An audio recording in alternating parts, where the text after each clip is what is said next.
Interior Cabinet Secretary Kipchumba Murkomen has linked the deadly fire tragedy at Utumishi Girls Academy in Gilgil, Nakuru County to possible negligence by the school administration, raising serious concerns over alleged violations of safety procedures at the institution. Speaking today during the inaugural graduation ceremony of Belgood Technical Training Institute in Kericho County, Murkomen revealed that preliminary investigations into the tragedy had uncovered disturbing claims involving locked emergency exits and possible failures in emergency preparedness. The Cabinet Secretary said investigators are examining whether proper safety protocols were followed at the school during the night fire that claimed the lives of 16 learners and left dozens injured. According to Murkomen, early findings suggest that some emergency escape routes may not have been accessible during the incident, potentially trapping students inside the affected dormitory as the fire spread. The CS warned that anyone found responsible for negligence or violation of safety regulations would face legal action regardless of their position.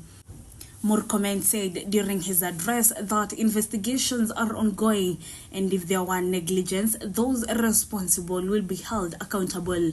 His remarks come as public anger continues growing over the circumstances surrounding one of the deadliest school fire incidents in the recent weeks.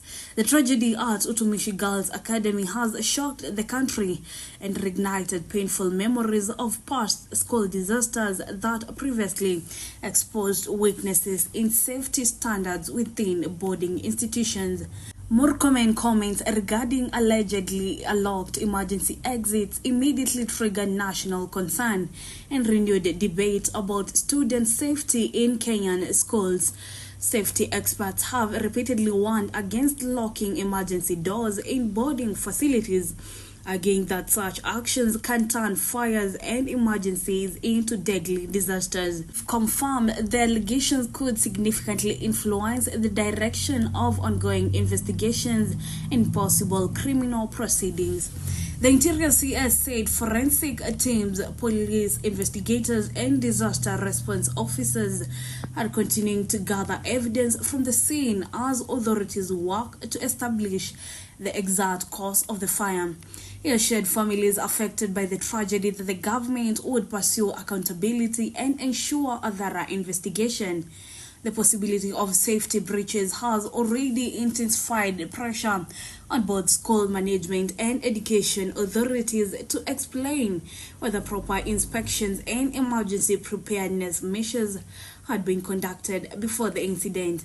The deadly fire has plunged the nation into mourning, with grieving families, emotional parents, political leaders, and education stakeholders demanding answers of how such a tragedy could happen.